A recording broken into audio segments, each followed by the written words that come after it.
Сәлем достар, 2021 жылы жарық көрген Пол Ночь корейский фильмге бүгін шолу жасайтын боламыз. Фильм басында бойжеткен қызға бір жігіт үйіңізге апарып тастайын деп ұсыныс жасайды. Бірақ қыз отказ жасайды, яғни мен белгісіз адамдардың машинасына отырмаймын дейді. Қызды бір кезде мені құтқарыңызшы деген бір дыбыс естіп қалады. Қыз сол дыбысқа қарай машинаға қарай жүреді. Машинаға қарай жүріп бара жатып қорқады. Бірақ ішіне қарай қараса, бір өлген адамның денесі тұрады. Сол кезде қыз қатты қорқып кетеді. Сөйтсе жаңағы үйіңізге апарып тастайын деген жүргізуші жігіт құтқарыңызшы деп дауысын салып отыр екен. Ол маньяк екен. Қызды ұстап алып, сол машинаға кіргізіп, қинап, әбден өлтіріп тастайды. Кейін ол жігіт полицейлерді шақырып, мына екі адамды біреулер өлтіріп кеткен деп, яғни куәгер ретінде болады. Бірақ полицейлер одан түк те жаңағыдай подозрение болмайды, яғни бұл маньяк екенін білмейді полицейлер. Басты кейіпкеріміз Кён Ми колл-центрде жұмыс жасайды, яғни құлағы естімейтін инвалид қыз. Ағасы мен қарындасының жанжалдасып жатқан себебі, қарындасына ағасы қысқа киюге қарсы болады, ал қарындасы болса қазіргі трендте қысқа кию мода ғой, аға өтінем киейінші дейді, бірақ ағасы қарсылық білдіреді. Юбка киме, қысқа юбка киме дейді. Сол кезде қыз қысқа шорты киіп шығады. Ағасы болса бұл да қысқа, бұны да киме дейді. Қыз болса сенің шортигің менен де қысқа ғой, мен киемін дейді. Сол кезде ағасы ата-анасына, қайтыс болған ата-анасына шағым жасайды. Менің қарындасым тыңдамай жатыр, сендер қайтыс болдыңдар, маған вообще бағынбайды деп жалып жасап жатады. Қарындасы жарайды деп ағасының айтқанын тыңдайды. Құлағы естімейтін Кён Ми колл-центрде, яғни құлағы естімейтін зағип жандарға көмек көрсетеді. Бұл жерде яғни жаңағыдай коллективтік отырысқа кім барады деп ешқайсысын көндіре алмай жатады, бірақ Кён Ми мен естімеймін ғой, бәрібір бара берейін деп көнеді. Осы жерде коллективі оны келемеждеп отырған кезде Кён Ми мылқауша оларға жест белгісімен қолымен мылқауша сөйлейді, ал олар болса түк те түсінбейді. Кён Ми өте ақылды қыз, өте еңбекқор қыз. Ол анасымен бірге жалғыз, анасы екеуі ғана тұрады. Анасының да құлағы естімейді, бірақ өте екеуі еңбекқор. Олар Чеджу аралына демалысқа барғылары келіп ақша жинап жүреді, бірақ күтпеген жерден бір маньяктың қолына тап болады. Кён Мидің анасы ательеде жұмыс жасайды, өте еңбекқор әйел. Ол ақша жинап жүреді, қызымен бірге саяхаттауға Чеджу аралына, бірақ күтпеген жерден маньяктың қолына тап болады. Кён Мидің анасы жұмыстан қайтып келе жатқанында маньякқа тап болады, бірақ ол маньяк өлтірейін деп жатқан жерінен бір қыз қайтып бара жатқанын көріп, екеуінің біреуін таңдау керек болады. Сол кезде ол жас қызды таңдап өлтіргісі келеді. Қызды тұтқынға алады, ал анасы болса Кён Миға қарай жолға тартып барады. Маньяк өте қатты жүгіреді және тез қимылдайды, тез басқа бейнеге орала салады. Маньяктың қолына түскен ағасынан ұрыс естіп жатқан қарындасы, ағасы тез үйге кел деп жатқан кезінде маньяктың қолына түсіп қалады. Сол кезде ағасы уайымдап, қарындасыма не болды деп көшеден іздеуге кіріседі. Көшеден іздеп жүрген кезінде жаңағы мылқау әйелді көріп сұрайды, қарындасымды көрмедіңіз бе деп. Ал ол әйелдің мылқау екенін көріп кешірім сұрайды. Сол кезде Кён Ми бір ақ туфлидің жатқанын көреді. Ол жаңа қарындасының туфлиі еді. Сол моментке бара жатқан кезде қарындасын көріп қалады. Құтқарыңызшы, өтінемін, мен құтқарыңызшы дейді.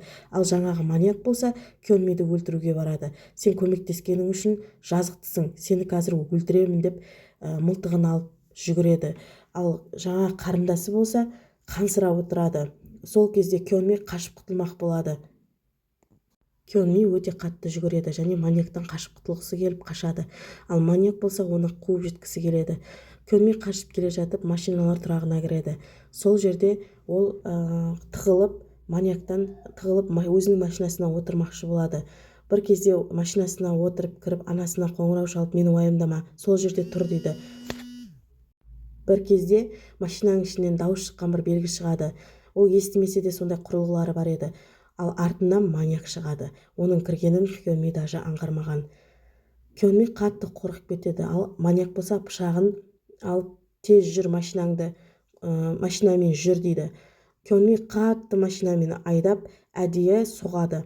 Сол кезде маньяк та құлап, Кёнми қашып құтылады. Маньяк адамдарды өлтіріп әбден опыт жинаған. Ол полицейлерге өзін ұстатпай жүреді. Ол өте шебер және тез қимылдайды. Кёнмидің анасы уайымдап Кёнмиға хат жазады. Бірақ сол моментте Кёнми қашып құтылады. Кёнмиді қуады. Кёнми ұстатпайды. Ол өте арық және жеңіл жүгіретін еді. Сөйтіп маньяк артынан қуып келе жатыр, ал Кёнми болса қашып жүр. Көшеге шығып, ол экстренный, яғни құтқару белгісін басады. Сол кезде ол анасының қасынан өтіп кетеді де құтқару белгісін басады. Анасы қатты уайымдайды, ал енді қызық басталады. Маньяк басқа бір бейнеге енеді. Яғни өзінің машинасындағы киімдердің біреуін киіп, костюм шалбарын киіп, Кёнмилардың қасына келеді.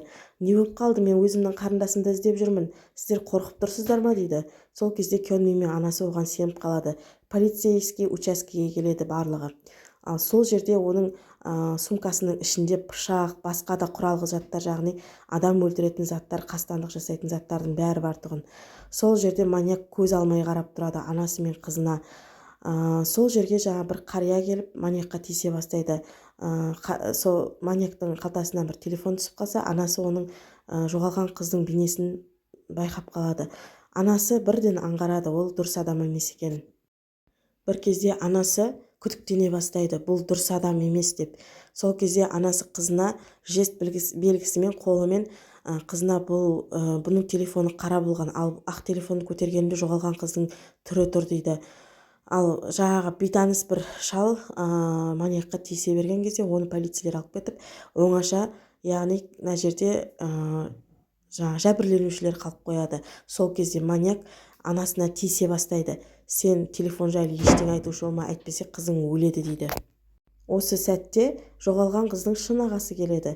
Ол қарындасынан жаңағы мылқау қыздан сұрап жатады, осындай қыз болды ма, көрдіңіз ба деп. Ал маньяк болса Кёнмидің анасын жаңағы не қыла бастайды, қысым жасай бастайды. Пышақты көрген кезде Кёнмидің анасы бақырып жібереді. Ал сол кезде жаңағы жоғалған қыздың ағасы қатты төбелескіш болып шығады. Маньякпен қырылып кетеді.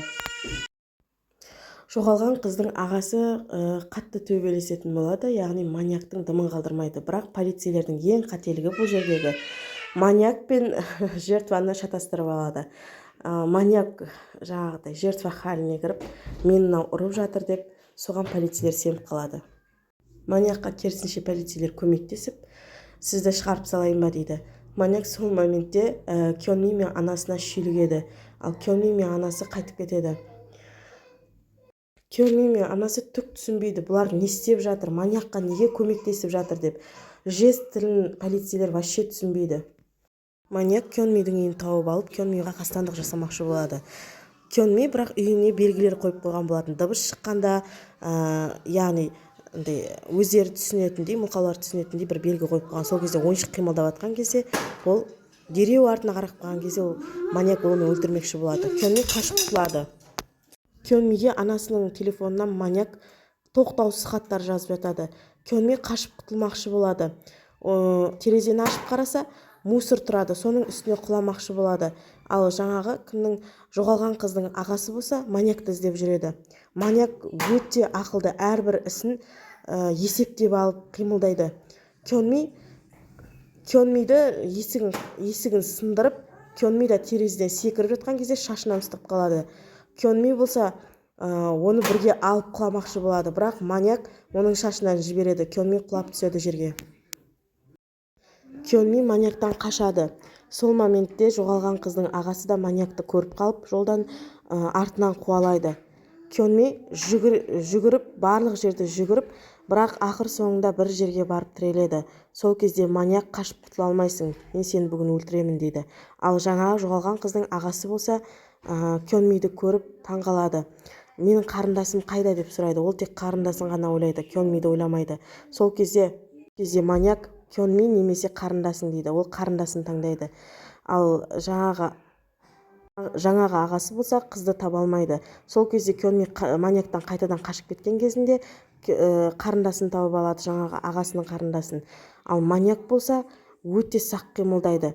Ол екеуінің тығылып отқан байқап қояды да, Кёнмиді біліп қояды жаңағы қыздың қорғағысы келген. Ал Кёнми экстренный көмекті шақырып, өзінің назарын Маньякқа аудартып қашып кетеді. Бұл моментте Кёнмидің анасы қайғырып жатады. Қызым қайда деп. Ал жаңағы жоғалған қыздың ағасы болса істеген ісіне өкініп тұрады. Бір кезде телефонына қараса, қарындасы звондап жатыр екен. Аға, мен жаралымын, кел деген. Сол жерге барса, бірақ Кёнми болмай шығады. Қыз жылайды. Менің кесірімнен Кёнми яғни трудный минутта деп айтады. Сол Кёнми бірақ көшедегі адамдардан көмек сұрайды. Ешқайсысы оған көмектеспейді. Сол кезде жаңағы жоғалған қыздың ағасы өзін кінәлі сезініп, Кёнмиді тауып алады. Ал сол кезде маньяк оны ұрып соғып, Кёнми ашуланып, маньяктан қашып кетуге тырысады. Кёнми көшедегі адамдарға айтып түсіндіре алмайды. Ешқайсысы мылқау тілін түсінбейді. Сөйтіп ол қатты ашуланып пышақты алып, мен сені өлтіремін дейді. Ал маньяк болса күліп, мысқылдап, Кёнми қашып кетеді. Сол моментте маньяктың қасында анасы тұрған Кёнми көріп қалады, қолында пышақ. Бір кезде анасын да маньяк өлтірмекші болғанға Кёнми болды, бір шешім қабылдау керек дейді. Сөйтіп маньякқа қарай жүгіреді. Ал маньяк болса түсінбей қалады, не үшін құшақтап тұр деп. Бұл кезде анасына жест тілімен мен бәрін бүгін бітіремін, уайымдама дейді.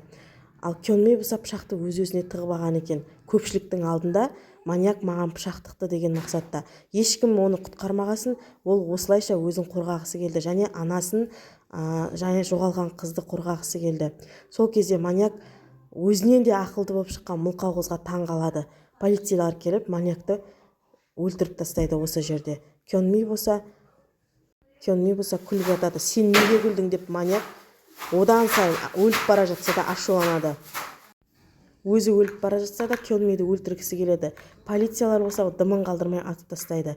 Барлығы осымен жақсы аяқталады. Барлығы бірге достасып кетеді және Чеджу аралына барып демалады. Сол кезде қарындасы мен ағасы келіп, жест тілін үйрендік деп барлығы бірге жақсы уақыт өткізеді. Фильм ұнаса, каналыма жазылып, маған лайк басуды, комментарий жазуды ұмытпаңыз. Менің каналымды қолдап кетіңіздер. Келесіде тағы да жақын арада фильм шығарамын.